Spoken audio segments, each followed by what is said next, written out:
ከብዙ ልፋት በኋላ የገጠማቸው ሆዳሞች የሚል መሪ ነው የገጠማቸው። ለነሱ ዋናው ትኩረት ሆድ ነው። ለነሱ ዋናው ትኩረት ዛሬ በልቶ ማደር ነው። የማይለመድ ጥያቄ ሲነሳ ማሰር ምን ማለት ነው? ረሃብ አይለመድም። የስንዴ ምርታችን ኤክስፖርት እያደረግን ነው ብሎ በየቀኑ የሚናገር እንደውም የዳቦ ጥያቄማ የህልውና ጥያቄ ነው ብሎ ሐኪሙ ሲጠይቅ ይሄ ውርደት ነው። የብልጽግና መንግስት ደንግጧል አይገልጸውም መቼም የሚይዘው የሚጨብጠው ነው ያጣው። ድሃ ጥቁር ጉንዳን ከያዘ አይለቅም፣ ከለቀቀም እሾኩን እዛው ትቶ ነው የሚነቅ።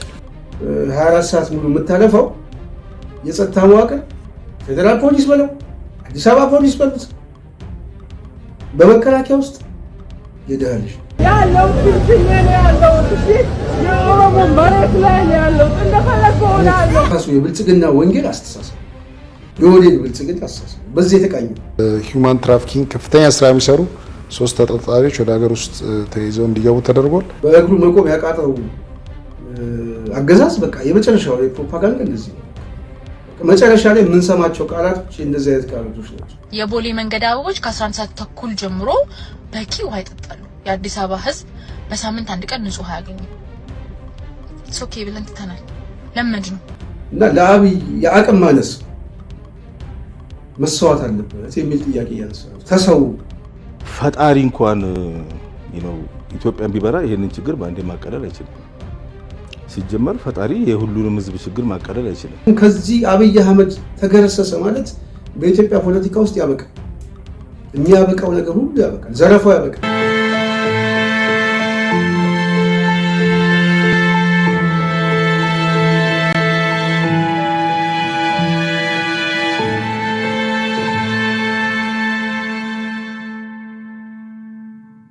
ሰላም ጤና ይስጥልኝ አድማጭ ተመልካቾቻችን፣ የጽናት ሚዲያ ቤተሰቦች በመላው ዓለም የምትገኙ እንደምንሰነበታችሁ እንደምንቆያችሁ፣ የጽናት አድማጮች ተከታዮች ያው ጽናት ሚዲያን የተለያዩ ሀሳቦችን በመስጠት ከጎናችን እንደሆናችሁ ድጋፋችሁን በመስጠት እየተመለከትን ነው። በጣም ነው የምናመሰግነው።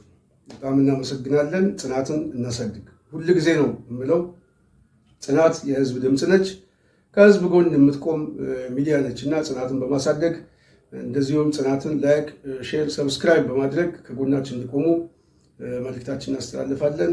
ጽናትንም መደገፍ ይቻላል። መደገፍ ለሚፈልግ ማንኛውም ሰው የጽናት ሳፖርት ቻት አለ፣ እዛ ላይ መደገፍ ይቻላል። የበለጠ ግን ሙሉ ዝግጅታችን ወደ እናንተ የተላለፈ መሆኑን የምናረጋግጠው በምትሰጡት ሀሳብና አስተያየት እንደዚሁም ላይክ፣ ሼር፣ ሰብስክራይብ በማድረግ ነውና እዛ ላይ በጣም ተጠናክራችሁ ጽናትን እንድትደግፉ እንጠይቃለን። ይህንን ካልኩኝ እንግዲህ መረጃዎችን ልጠቁማችሁና ወደ ዋና ነጥባችን እንገባለን። ያው የተለያዩ መረጃዎች እየወጡ ነው። በተለይ የሀገር ቤት ውስጥ የብልጽግና መንግስት ደንግጧል። የብልጽግና መንግስት ደንግጧል አይገልጸውም መቼም የሚይዘው የሚጨብጠው ነው ያጣው። ያው አንዳንድ ጊዜ አምባገነን ስርዓት ህዝብ ሲነሳ መቆሚያ ያጣል። ምክንያቱም ህዝብን ጨፍልቆ ስለሆነ ስልጣኑ ላይ ያለው። ህዝቡ ደግሞ እያመፀ ሲመጣ የፍርሃት መልስ ነው የሚመልሰው። አሁን አብይ አህመድ የፍርሃት መልስ ነው እየመለሰ ያለው። አውሮፓ ሄደ ተብሎ ሰሞኑን የተወሰነ ፈረንሳይ እንደዚሁም አንዳንድ ቦታዎች ላይ ጣሊያን አካባቢ ከታየ በኋላ ተደብቆ ነው የመጣው። ብዙ ቦታ ላይ 7 ሀገሮች ይሄዳል ተብሎ በአብዛኛው ተደብቆ እንደወጣ መረጃዎች እየወጡ ነው። ምክንያቱም የተቃውሞ ሰልፍ ተዘጋጅቶበት ነበር። ከፍተኛ የሆነ የተቃውሞ ሰልፍ እንደዚሁም የአደባባይ ውግዘት ሊያጋጥመው እንደሚችል ስለገባው እንግዲህ ይሄ ጉዳይ ደግሞ አጠቃላይ አገዛዙን ሰውየውንም በድንጋጤ ሌላ ስሜት ውስጥ ይከተዋል ተብሎ እንግዲህ በአስቸኳይ ለሀገር ቤት እንዲመለስ አድርገው አንዳንድ ሀሳቦችን ሰጥቷል። በተለይ ህዝቡ የጠየቀው ህዝቡ ምንድን ነው እየጠየቀ ያለው? ህዝቡ እየጠየቀ ያለው የዳቦ ጥያቄ ነው። ይሄ የዳቦ ጥያቄ የጤና መኮንኖች ብቻ አይደለም፣ የበላው የሀገሪቱ ህዝብ ጥያቄ፣ የኑሮ ውድነት የህዝብ ጥያቄ። ስለዚህ ያንን ጥያቄ የሚጠይቁ በዛ ጥያቄ ውስጥ ደግሞ ይሄ ተገቢ አይደለም፣ ዳቦ የመብላት ጥያቄያችን መከልከል ተገቢ አይደለም፣ ስለዚህ ዳቦ የመብላት ጥያቄያችን የሚሰማን አካል ይስማም ብለው ከ3 ሳምንት በላይ በጣም በሚያስገርም ሁኔታ የሰላማዊ ትግል እንቅስቃሴ የሚያደርጉት የጤና መኮንን ወንድም እህቶቻችንን አገዛዙ በእስርም በማስፈራራትም በስብሰባም በድለላም ዝም ለማስባል ሙከራዎች እያደረጉ እንደሆነ እየተሰማ ነው። በተወሰነ መልኩ መቀዛቀዝ ያለ የሚመስል ምልክቶች ቢኖሩም ግን ትግላቸው እንደቀጠለ ነው፣ በጣም እንደቀጠለ ነው። ለዛ ደግሞ አብይ በትላንትናው ዕለት የሰጠው መልስ ደግሞ የበለጠ ቁጣ ቀስቅሶ ደግሞ ሊያነሳሳቸው የሚችል እንደሆነ ግልጽ ነው። ምክንያቱም ከዚህ በላይ የአንድ አምባገነን መገለጫ ምንም ስለሌለ ማለት ነው። የሐኪሞች ጥያቄ በዋናነት በሚከፈለን ደሞዝ ላይ ዳቦ በልተን ማደር አልቻልንም፣ ሰው እያዳንን እኛ ግን በረሃብ እየሞትን ነው። ስለዚህ ይሄ ጥያቄ ይመለስልን የሚል በየትኛውም ዓለም ምናልባት በዚህ ስታተስ ያለ ጥያቄ ሰምተን አናውቅም።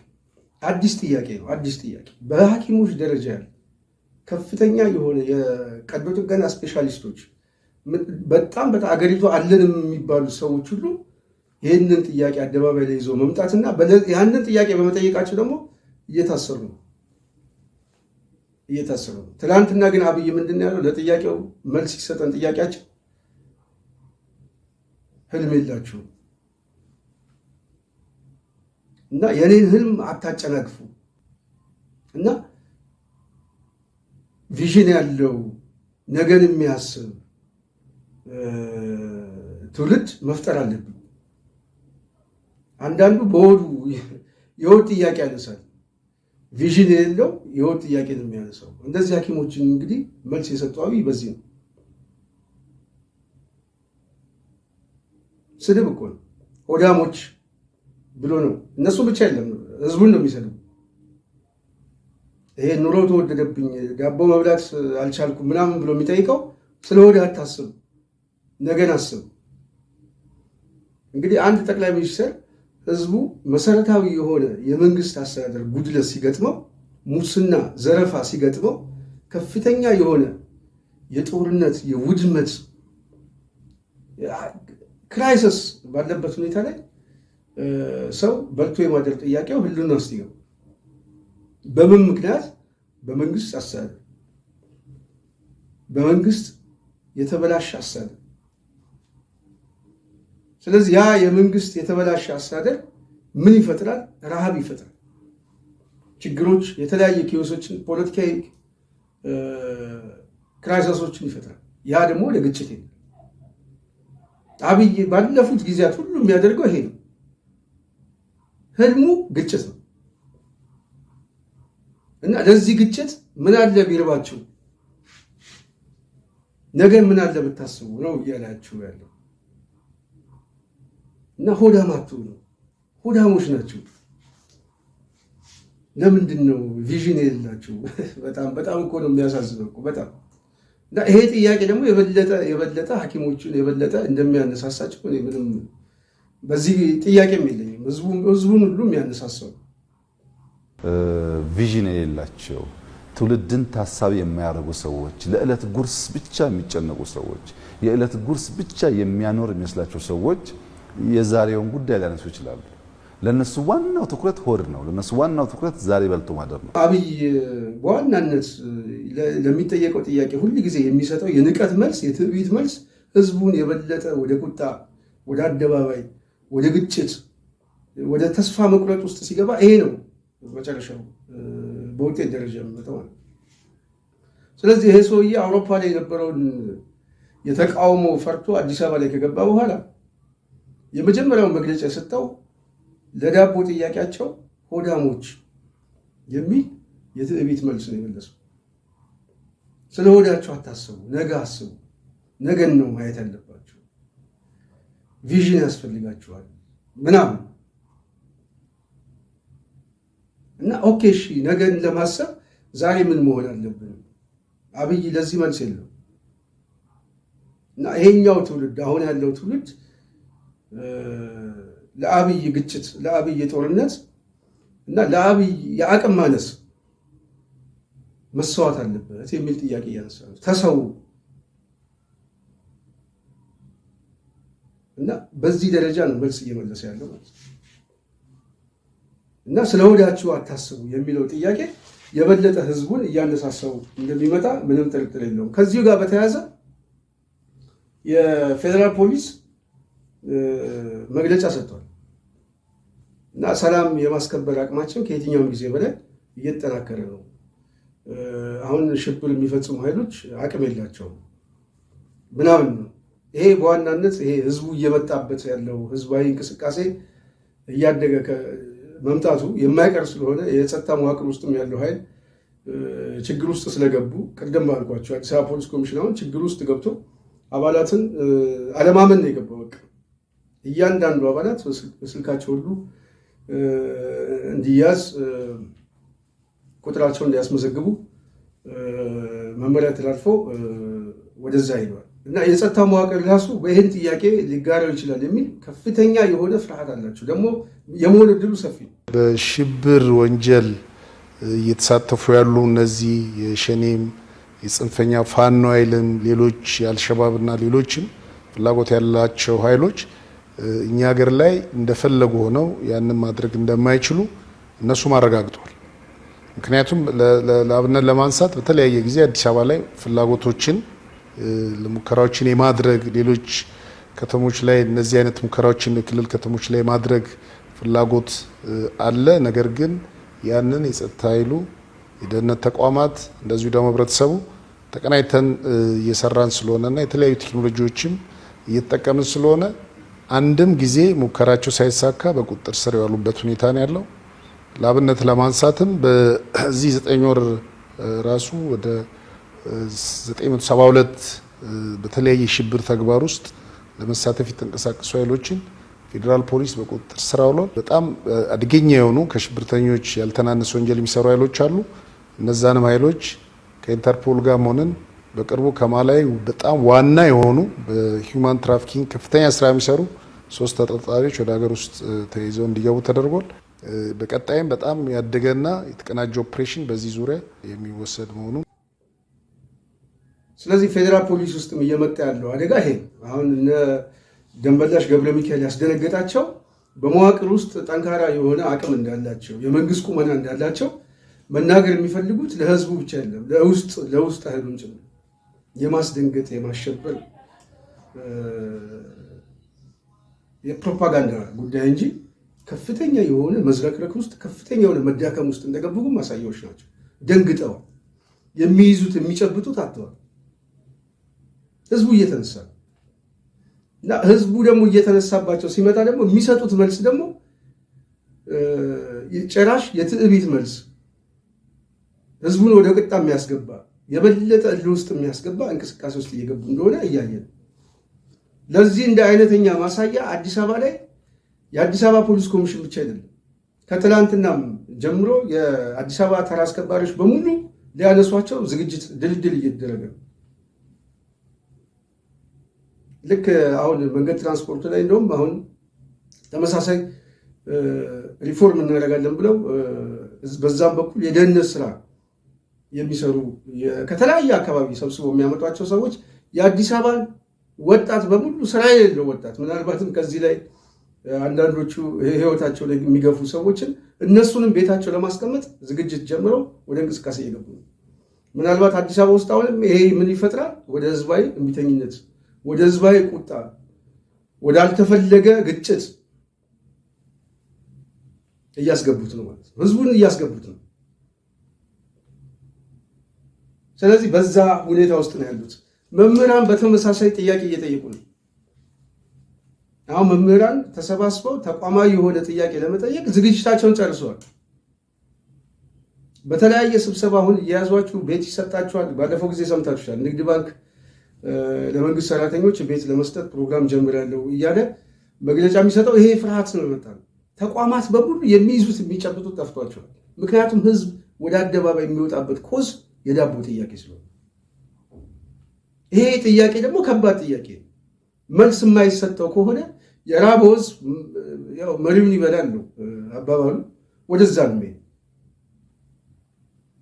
ስለዚህ የንግድ ባንክን ባለፈው በተመሳሳይ እንደዚሁ ቤት እንሰጣለን ቆጥባችሁ የሚለው የመግለጫ ከዚህ ፍርሃት የመጣ እና ተቋሙ ወደ ቤት ውስጥ ለማስገባት የኃይል አስተላለፋቸውን ለመከፋፈል የሚጠቀሙበት ነው።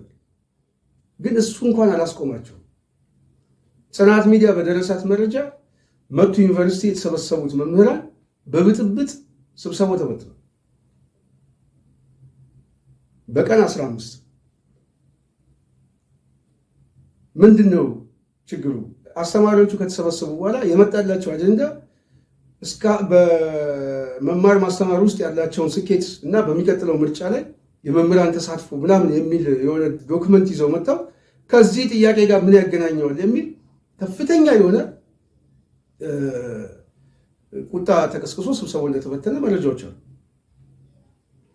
የአዲስ አበባ ትምህርት ቢሮ አሁን የጥራት መመዘኛ የሚል እንግዲህ መምህራን ለመቀነስና እዛ ውስጥ ያለ ፍርሃት ለመፍጠር አንዱ ከአንዱ ጋር አብሮ እንዳይቆም የጥራት ምዘና ምናምን በሚል ዝግጅት ወደዛ እየገባ እንደሆነ መረጃዎች ይወጡ እና ይሄ ተቃውሞ ወደ አንድ እንዳይሰባሰብ በተለይ በመምህራን በኩል እየመጣ ያለው፣ በሐኪሞች በኩል እየመጣ ያለው፣ አጠቃላይ በህዝቡ በኩል እየመጣ ያለው ወደ መንግስት መዋቅር ውስጥ እየገባባቸው ስለሆነ በከፍተኛ ድንጋጤ ውስጥ እንዳሉ መረጃዎች ይወጡ።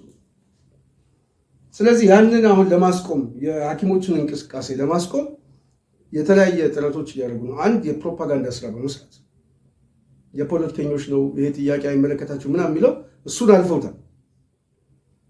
ሁለተኛው እስራት ታስረው ደግሞ በጣም የሚገርሙ ነጭ ጋውን የለበሰ ሽብርተኛ እየተባለ ፍርድ ቤት እየቀረቡ እሱ ደግሞ የበለጠ የሚታሰሩ ሰዎች የበለጠ ደግሞ ቤተሰቦቻቸውን ዘመዶቻቸውን በአካባቢያቸው የሚታወቁ በስብዕናቸው የሚታወቁ ወዳጅ ዘመዶቻቸው ሁሉ ወደ ተቃውሞ እንደውም የበለጠ ብስጭት ውስጥና እልህ ውስጥ የሚያስገባ እንቅስቃሴ ነው።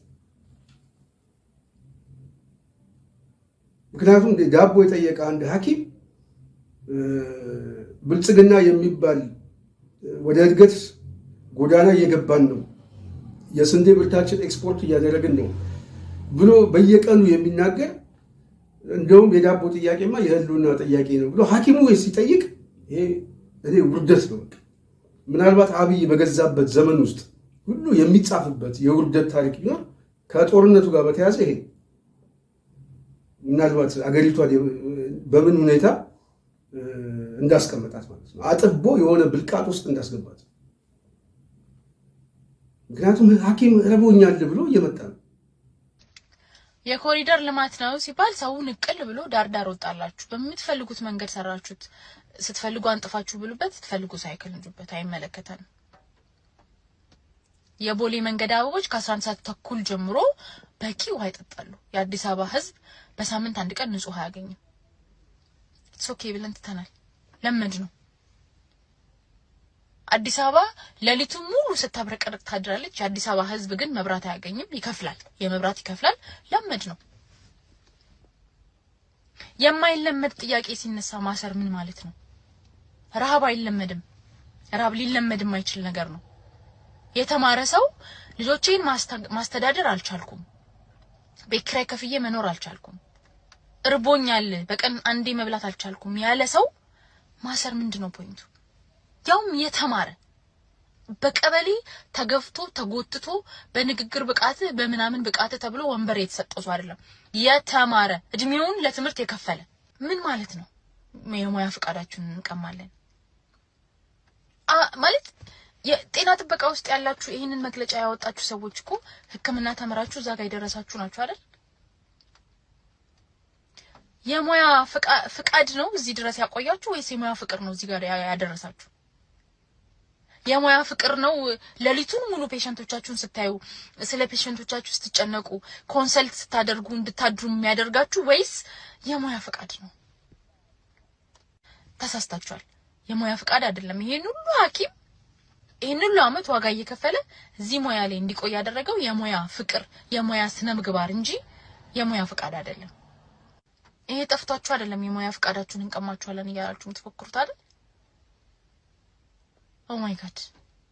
ኦ ማይ ጋድ ደና ሳይካትሪስት ያስፈልጋችኋል እናንተ ራሱ።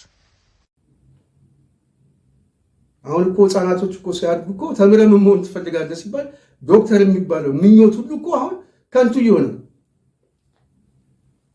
ይሄ ነው በሀገራችን ውስጥ ምናልባት ህፃናት ከልጅነታቸው ጀምሮ ቪዥናቸው ይሄ ነው። አሁን ያ ምኞታቸው የሚያከስም ጥያቄ እየመጣባቸው ነው። ለካን ዶክተሮቹም ችግር ውስጥ ናቸው። ተምረው ውጤት አላመጡም። ተምረው ባርነት ውስጥ ነው የገቡት። የዳቦ ጥያቄ ነው የጠየቁት። የመልካም አስተዳደር እጦት ነው የገጠማቸው። የህልውና አደጋ ነው የገጠማቸው እና ቪዥን የላችሁም ግን የሚል መልስ ነው የተሰጣቸው።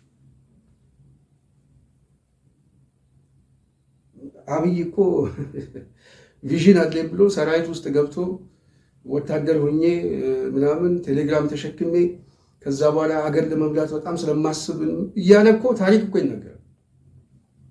እነዚህ ተማሪዎችም ቪዥን ባይኖራቸው እኮ እድሜያቸውን በትምህርት በእውቀት ያሳልፉ።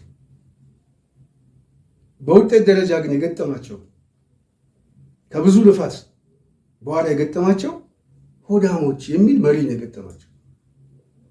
ስለ ሆዳችሁ አታስቡ። ለምንድን ነው ነገን የማታስቡት? ነገንማ አስበው እኮ ብዙ ለፉ።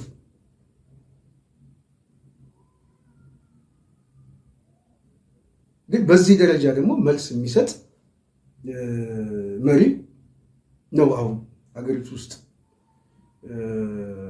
ያለው። ስለዚህ ለዚህ ንቀቱ፣ ለዚህ ትዕቢቱ ምንድን ነው በቀጣይ የሚያስነሳው?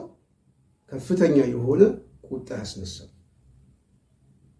ቁጣውን የበለጠ ይጨምረዋል። ምክንያቱም ቤንዚን እያርከፈከፈ በነዳጁ ላይ እሳት ማስቀመጥ የበለጠ ግለቱን ነው የሚጨምረው እንጂ እሳቱን አያጠፋው። አብይ አሁን ግለቱን የሚጨምርበት ቤንዚን እያርከፈከፈ ነው። ከምን የመጣ? ከፍርሃት የመጣ የፌዴራል ተቋም ደግሞ ማስፈራራት ውስጥ ገብቷል። በእስር እንደዚሁም አቅሜን ከየትኛው ጊዜ በላይ አሳድጌያለሁ፣ የጸጥታ መዋቅራችን እያለ ለህዝቡ የሚናገረው ይሄ አርፈ ተቀመጥ የሚል ፕሮፓጋንዳ። ስለዚህ በውጤት ደረጃ የበለጠ ህዝባዊ እምቢተኝነቱ እያደገ እንደሚመጣ እነዚህ ምልክቶች ናቸው ብዬ አስባለሁ። በዋናነት ደግሞ ከዚህ በአዲስ አበባ ውስጥ በተለይ ከተራ አስከባሪዎች ጋር በተያያዘ እየመጣ ያለው አጠቃላይ እነሱንም ስርዓት አድርጎ ከጨዋታው የማስወጣት እንቅስቃሴ በዋናነት በአዳነች አቤቤ ዋነኛ ፍላጎታቸው አሁን የአብይ አገዛዝ ከሻዕቢያ ጋር ወደ ጦርነት ውስጥ የሚገባበት እድል እየሰፋ ነው። ስለዚህ ጦርነት ውስጥ የሚገቡ ከሆነ ይሄ ህዝባዊ እምቢተኝነት ውጫዊ ከሆነው የጠመንጃ ትግሉ ጋር አብሮ ተያይዞ በከተማ ውስጥ ያልታሰበ ችግር ይፈጸማል የሚል ግምገማ አላቸው። ግምገማ አለ። ከፍተኛ የሆነ ችግር ውስጥ እንደገቡ ግምገማዎች ነው። ስለዚህ አሁን የተያዘው ምንድነው? በአዲስ አበባ ውስጥ ያለ በተራ አስከባሪ ስም የተያዘ በሙሉ የደህንነት ከዚህ ከኢንሳ ከብሔራዊ ደህንነት ከምናምን ክትትሎችን የሚፈለጉትን እዛ ውስጥ ማስገባት ነው። በተራ አስከባሪ ነው። ከተማውን የቁጥጥር አድማሱ ማስፋት ነው። ግን አንድ አምባገነን የበለጠ የቁጥጥር አድማሱን አሰፋለሁ ብሎ በሚፍጨረጨርበት ሁኔታ ላይ የዛኑ ያህል ደግሞ ህዝቡ ደግሞ የበለጠ አንደርግራውንድ የሆነ አደረጃጀት እየፈጠረ እንደሚመጣ ግልጽ ነው። ስለዚህ አሁን የተራ አስከባሪዎቹ ምናምን ነገር መፈናቀል ሊፈጠር የሚችለው አብዮት እንደውም የበለጠ ተደራጅተው ነው የሚመጡበት። የአዲስ አበባን ወጣት የሚያነሳሳና ወደ ሌላ ግለት ውስጥ የሚያስገባ ተጨማሪ ኮዝ። አሁን ሰሞኑን አጠቃላይ ታክሲዎቹ በሁሉም አቅጣጫ ላይ እንደውም ህዝቡ እየተቸገረ እንደሆነ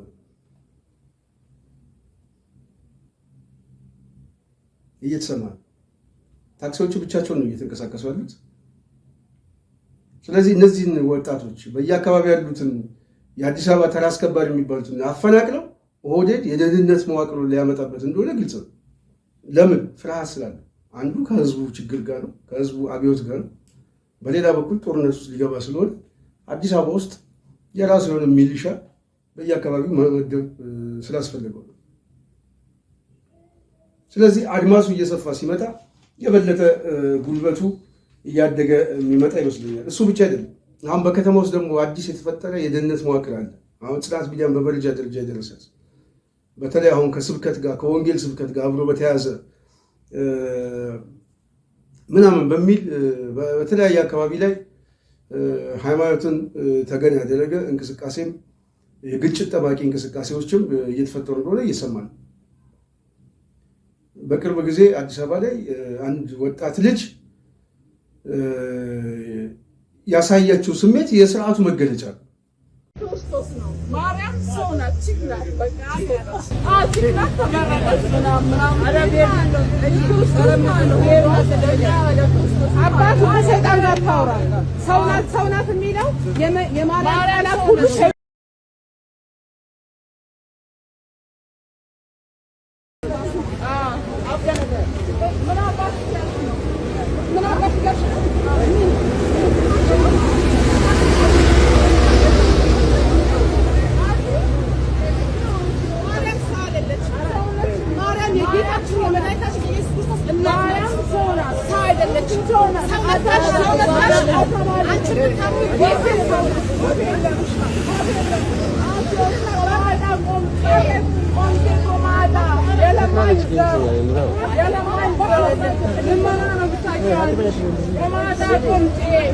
ሂጂ ወደ ሀገርሽ ስሚ ሂጂ ነው ያለሽው ሂጂ በቃ ደም በቃ ሙዳረ ከሰኒ ደም በቃ ደም አንቺ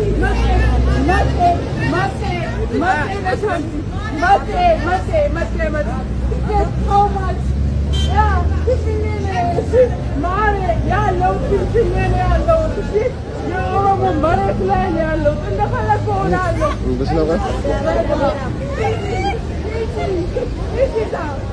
ደግሞ ጎንደር ጎጃሜ ጎንዳሬ መጤ ይሻል እኔ ደግሞ የእናቴን የአባቴን መሬት ላይ ያለው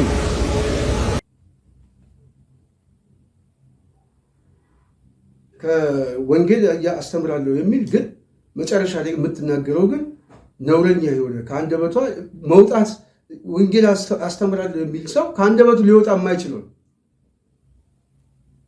ስድቦች ነበረ ስትሳደብ የነበረችው እቺ ወጣት። እንደውም ምንድን ነው ያለችው? ከአንድ እህት ጋር ተጣልታ መጤዎች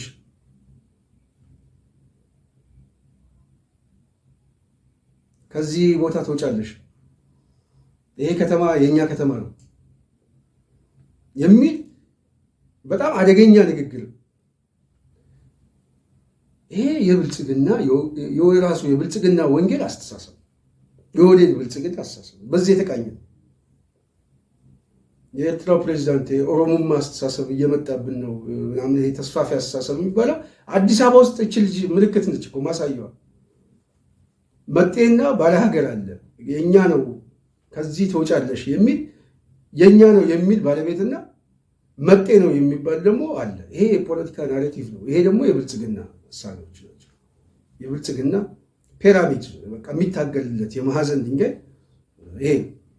ይሄንን ማስፈጸም እና ይሄ እንደዚህ አይነት በደህንነት መዋቅር ውስጥ በአዲስ አበባ ምናምን ይሄ የብልጽግና የሰራዊት ሊጎች ምናምን ከፍተኛ ስልጠና እየተሰጠ ነው። በነገራችን ግጭት በቃ አደገኛ የሆነ ስልጠና እየተሰጠ ነው።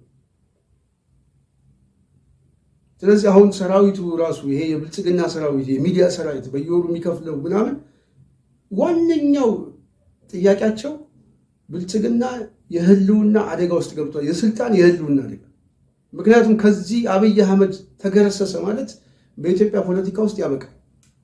የሚያበቃው ነገር ሁሉ ያበቃል። ዘረፋው ያበቃል። መጤና ሰፋሪ የሚለው ባለቤትና ምናምን እሱ ያው ከጨለማው ማህበረተኛ ጋር አብሮ ተጠቅልሎ የሚወድቅ። ስለዚህ ያ ህልማቸው፣ ያ ስልጣን ላይ የመቆየት ህልማቸው፣ የዘረፋ ህልማቸው ሁሉ ሊጨልም። ስለዚህ አሁን እየያዙት ያሉት ምንድነው? በሃይማኖት ስም፣ በተራ አስከባሪዎች ስም፣ በምናምን ከተማው ላይ የደህንነት ክትትሎች ምናምን በመፍጠር እንደዚሁም ደግሞ አንዳንድ የተለየ ቅስቀሳ በመቀስቀስ ህዝቡን የበለጠ ስሜታዊ እያደረጉት እንደሆነ እነዚህ ልጆች ማሳዮች ናቸው። እና የልጅቷ እንደውም ንግግሯ ሁሉ ማህበራዊ ሚዲያ ላይ ተለቋል ብታዩት። እና በዚህ ሁኔታ ውስጥ ያሉ ሰዎች ቀጣይ ዕጣ ፈንታቸው ምንድን ነው ከተባለ በእኔ ግምገማ ውድቀት ነው። ውድቀታቸው ደግሞ እየመጣ ነው። ሂውማን ትራፊኪንግ ከፍተኛ ስራ የሚሰሩ 3 ተጠርጣሪዎች ወደ ሀገር ውስጥ ተይዘው እንዲገቡ ተደርጓል። ስለዚህ አሁን እየተያዘ ያለው ምንድን ነው? የፌዴራል ፖሊስ አደባባይ ላይ ወጥቶ በእኔ በኩል ምንም ችግር የለብኝም፣ ሰላም የማስከበር አቅማችን ተጠናክሯል፣ እንደውም በኢንተርፖል 3 ሰዎችን ከሌላ ሀገር ማስመተናል፣ አቅማችን ተጠናክሯል። ይሄ እኮ የማስፈራራት ይሄ እኮ የመጨረሻው በእግሩ መቆም ያቃተው አገዛዝ በቃ የመጨረሻው የፕሮፓጋንዳ እንደዚህ ነው። መጨረሻ ላይ የምንሰማቸው ቃላቶች እንደዚህ አይነት ቃላቶች ናቸው። ምክንያቱም ይሄንን ቃል 2010 ላይ እነሱም ሰምተውት ነበር። ድንጋይ የሚያስወረውሩትን፣ ጎማ የሚያቃጠሉትን ያደራጁትን ኃይል ይዘው ማለት ነው። ስለዚህ አሁን መልሰው የሚናገሩት ያ የ2010 የመጨረሻው የዋዜማው ቋንቋ ነው፣ የፍርሃት ቋንቋ ነው። ያ ደግሞ የመጣው ከህዝብ ቁጣ እና በዙሪያው ከተሰባሰበ የኃይል አስተላለፍ የመጣ ችግር እንደሆነ ማሳያ ነው። ስለዚህ ይሄንን ካለ የብልጽግና የወንጌል ተከታዮች ደግሞ ይሄንን የፖለቲካ ትንተና የሚሰጡታል መልክ ለመስጠት። በጣም እኮ የሚያስቁት እኮ እንደው ይሄን ህዝብ እኮ መምራት በጣም አስቸጋሪ ነው። አንዳንዶቹ በቃ ብልጽግናን የማይቀበለው ድሃ ነው፣ የድሃው ማህበረሰብ ነው። ድሃው ደግሞ ጉንዳን ነው፣ ጥቁር ጉንዳን፣ ከጣበቀ የማይለቅ ከያዘ የማይለቅ ቂመኛ፣ ይሄ ድሃ ምናምን ብለው በስብከታቸው ሁሉ የሚናገሩ የብልጽግና የወንጌል አራማጆች ተፈጥረዋል። ድሃ ጥቁር ጉንዳን ከያዘ አይለቅም፣ ከለቀቀም እሾኩን እዛው ትቶ ነው የሚነቅ። ሰው ያለ ምክንያት ድሃ አይሆንም ብራዘር። ሰው ያለ ምክንያት ድሃ አይሆንም እነግርሃለሁ። ሁላችንም ራቁታችን የመጣን ሰው ያለ ምክንያት ድሃ አይሆንም። የሆነ ጉዳይ አለ ወይ አመሉ ዮናታን የሚባል ሰው የተናገረው ግልጽ ስለሆነ ማለት ነው። ይሄ ሰው በጣም አነጋጋሪ መሆን ብቻ ሳይሆን ለቤተ መንግስቱም ቅርብ የሆነ ሰው ስለሆነ የሚጠቀማቸው ቋንቋ ከዛ የተቀዳ አሳሰብ እንደሆነ ግልጽ ነው። እነሱ ድሃ ብለው የሚጠሉት ጉንዳን ነው፣ ከያዘ አይለቅም ብለው የሚጠየፉት ድሃ እኮ ዛሬ ቤቱን አፈናቅለው መሬቱን ሸጠው አደህይተውት መሄጃ ሳትተውት በላስኪት እንኳን ተጠልሎ እንዳይኖር በየጎዳናው እንዲወድቅ ተደርጎ ህገወጥ የነበረው ወደ ህጋዊ ድሃ መጣ ነው ብሎ የሚናገሩ የወዴድ ባለስልጣን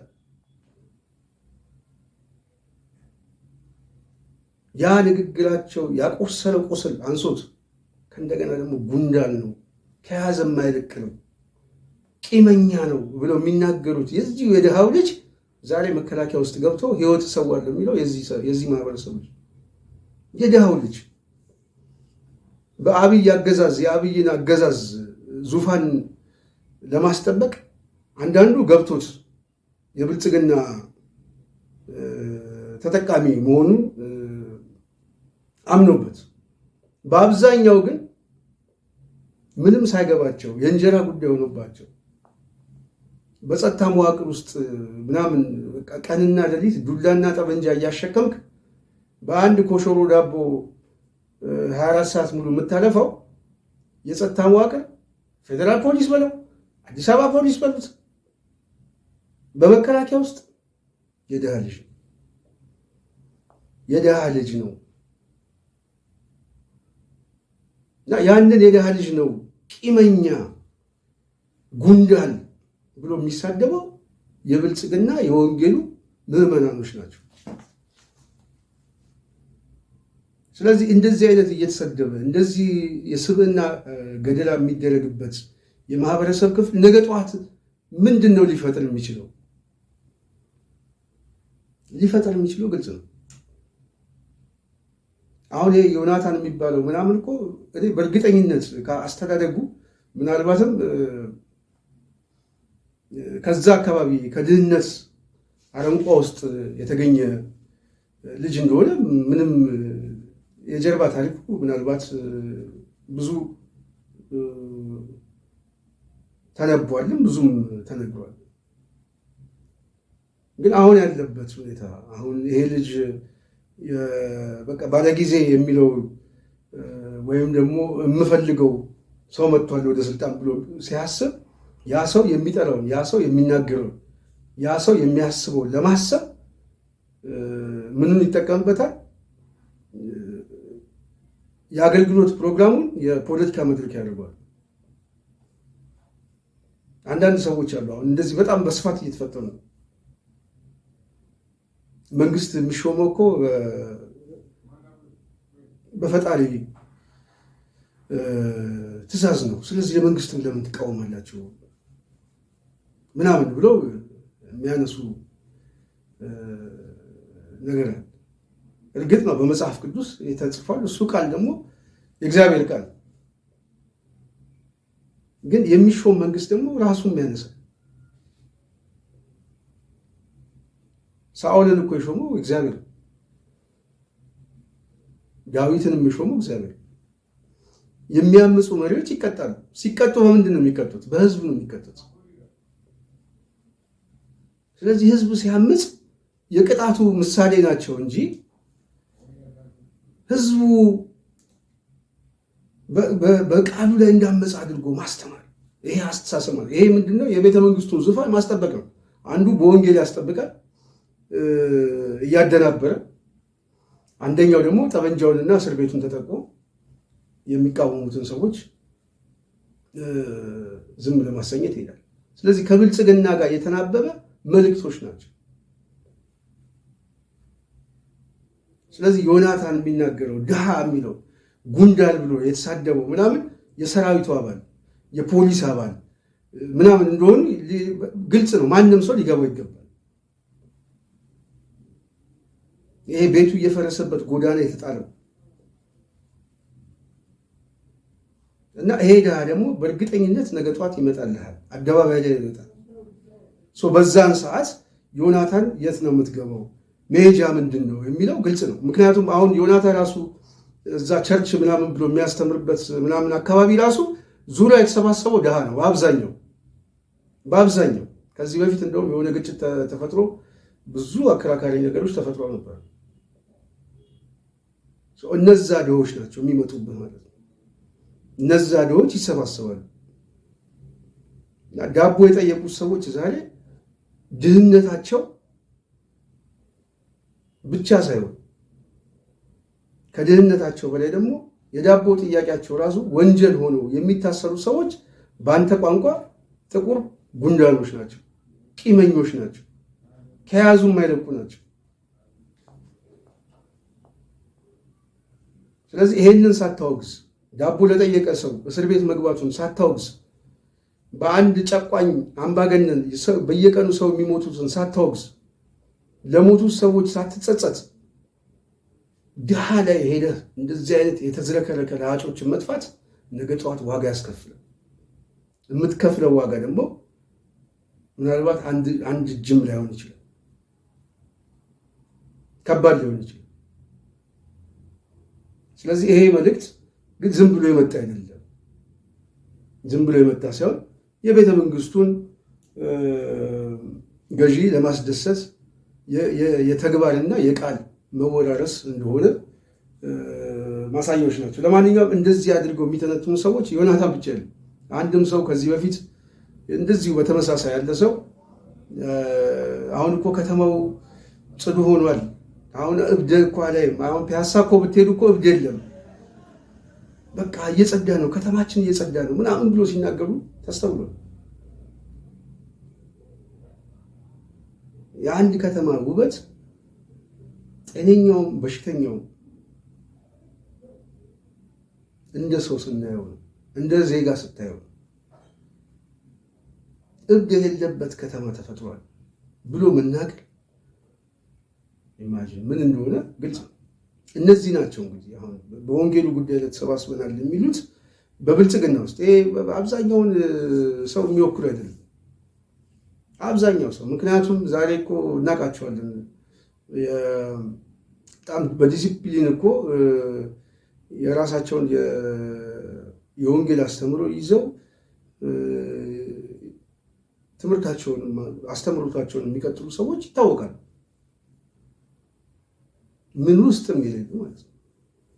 ብዙሃኑን የሚወክሉ አይደለም። እነዚህ ጥቂት አጭበርባሪዎች እና በብልጽግና ዙሪያ የተሰባሰበ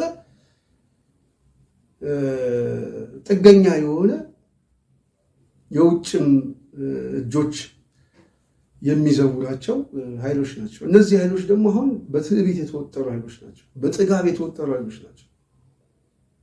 ስለዚህ ህዝቡን ይሰድቡታል። የወንጌል አስተማሪዎች መስለው ፓስተሮች መስለው ምናምን፣ ግን ህዝቡን ነው የሚሰድቡት። አንዳንዱ መጤ ይላል፣ አንዳንዱ እብድ፣ በቃ አሁን እብድ የሌለበት ከተማ እየተፈጠረ ነው ደስ ይላል ይላል። አንዳንዱ ጉንዳል እያለ የሚሳደባል። እነዚህ በዙሪያ የተሰባሰቡት ኃይሎች ናቸው። ስለዚህ እኔም የማወራው እነዚህ ላይ ታርጌት አድርጌ ነው።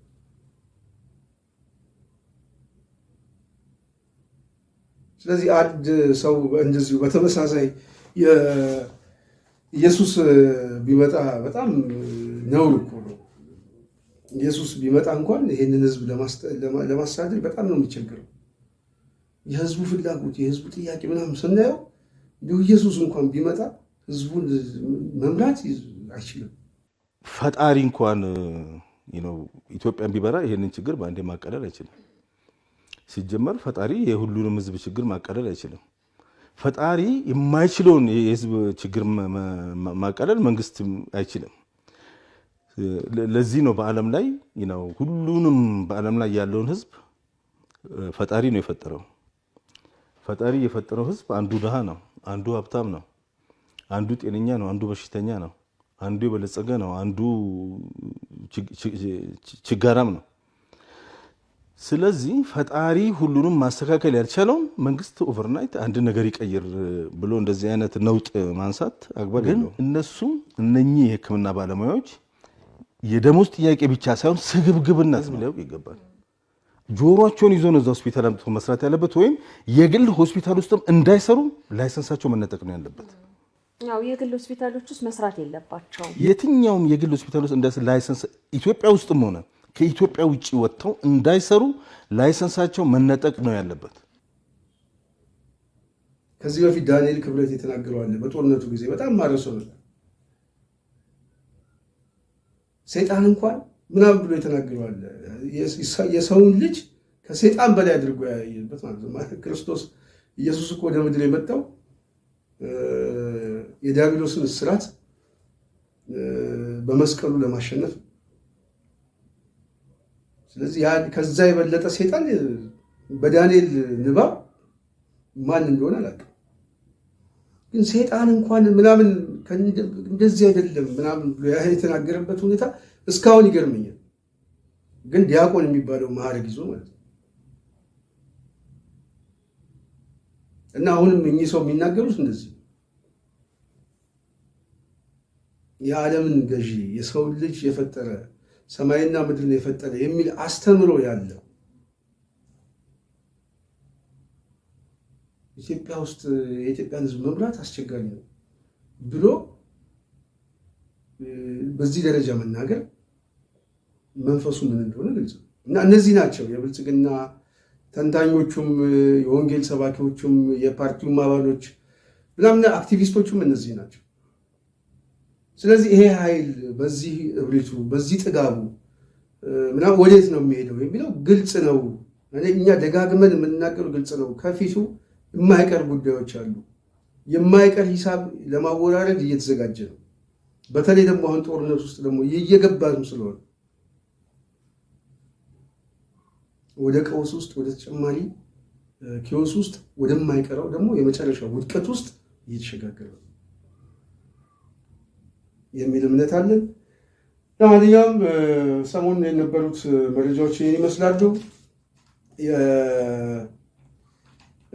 በአጠቃላይ በመንግስት በተለይ በብልጽግና መንግስት የፕሮፓጋንዳ የሰራዊት ሰዎች ላይ ያው ከፍተኛ ጥንቃቄ ሰው ማድረግ አለበት። አሁን ምክንያቱም አሁን ከፍተኛ የሆነ ዘመቻ ምናምን እየተሰጠ ነው። እኔ ራሴ በቀደም ዕለት አንድ የብልጽግና የመንጋው ሰራዊት የተሳዳቢው ሰራዊት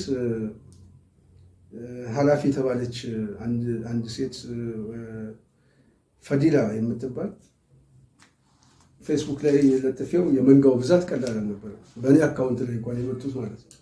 አሁን በከፍተኛ ደረጃ ስም እየተቀየረ ዘመቻ እየተጀመረ ነው። ይሄ በፊትም ቆይቷል፣ ግን ሰው በደንብ አሁን ደግሞ የበለጠ ህዝቡ እየተነሳ ሲመጣ አንዳንዱ ተቃዋሚ በመምሰል አንዳንዱ ሐኪም ራሱ ከሐኪሞች ጋር የቆመ በመምሰል ምናምን ይሄ ብልጽግና አደናጋሪ ነው። እኔ ወደ ስራ ገብቼ አንተ እንዴት ትገባለህ ምናምን ይሄ የማስመሰልና አንዱ ተቃዋሚ አንዱ ደጋፊ ያስመስሉ የመቀስቀስ እንቅስቃሴ በስፋት ይመጣሉ። ይሄ እንቅስቃሴ በነገራችን ላይ ከዚህ በፊት በአዲስ አበባ ሞክሮት በተወሰነ ደረጃ ማደናገር ችሏል። መጀመሪያም የአዲስ አበባን ጥያቄ እንዲጠለፍ በር ከፍቷል። ይሄ ግን አማራ ክልል ላይ ገብቶም በተወሰነ መልኩ ትግሉን ለማኮላሸት የእርስ በርስ ሽኩቻውን ለመፍጠር የበለጠ ብዙ ርቀት ሄደዋል። በውጤት ደረጃ የሚፈልጉት ባይገኙም አሁን ደግሞ ህዝባዊ እምቢተኝነቱ እየተቀጣጠለ ሲመጣ በሐኪሞች ደግሞ ለመምጣት ዝግጅት ጀምሯል። ስልጠና እየተሰጠ ነው። ራሳቸው የሐኪም ፕሮፋይል ያድርገው ህዝቡን የሚደግፉ አስመስለው አንዱ ደጋፊ አንዱ ተቃዋሚ እየመስለው፣ ሁለቱም ግን ለዓላማቸው የብልጽግና እንቅስቃሴ ውስጥ ነው የሚገቡት። አንደኛው ደጋፊ መስሎ ይጽፋል፣ አንደኛው ደግሞ ምንም አታመጡም ከመንግስት አቅም አይደላቸው ምናምን እንደዚህ ነው እያሉ ሰውን የሚያደናግሩት ማለት ነው። ስለዚህ እነዚህን ኃይሎች ምን ማድረግ ያስፈልጋል? እነዚህን አይነት የሚዲያ ሰራዊት ከጨዋታው የሚወጡበት የሚዲያ ፕላትፎርም ንግድ ያስፈልጋል። ሁሉም ሰው የነቃ ተሳትፎ ማድረግ አለበት። በቲክቶክ ላይ፣ በፌስቡክ ላይ፣ በትዊተር በምናምን በማንኛውም የሶሻል ሚዲያ ላይ የነቃ ተሳትፎ ማድረግ እነዚህን ሰዎች ከጨዋታው እንዲያስወጧቸው ያደርጋል። ስለዚህ የሁሉም ሰው እንቅስቃሴ መሆን አለበት። አሁን አዲስ አበባ ልጅ በተደጋጋሚ የምናገረው ለዚህ ነው። መጀመሪያ የሚዲያ ሰራዊት ፍጠር። በየአካባቢው ያለህ በቂ እኮ ነው። አንዱ ሚዲያ ላይ በሽብር መፍጠር ይችላል፣ አገዛዙ ማለት ነው። ምንም ጥያቄ የለውም። ከዛ በኋላ ደግሞ ቀጣይ ምዕራፍ ይኖር። ስለዚህ ይሄ በየአካባቢ ያለ ወጣት ምናምን መሰባሰብ አለብን። ምክንያቱም ከተማህን መውሰድ ብቻ አይደለም፣ አሁን አጥፍተው ሊጠፋ ነው። አሁን ብልጽግና ላይ የመውደቂያው ጊዜ ሰፊ ነው። ስለዚህ የነቃ ተሳትፎ ማድረግ አለባቸው የምለው በደጋጋሚ ጊዜ ነው እና እነዚህ አይነት የሚዲያ ሰራዊቶችን ከጨዋታው ለማስወጣት የበለጠ በልጦ መገኘት ያስፈልጋል ብዬ አስባለሁ። የነቃ ተሳትፎ ማድረግ አለባቸው ብዬ አስባለሁ። ለማንኛውም ይህን ይመስላል የዛሬ የጽናት ውይይታችን። በሚቀጥሉት በሌላ ጉዳይና በሌላ አጀንዳዎች እስክንገናኝ የዛሬን በዚህ አበቃለሁ።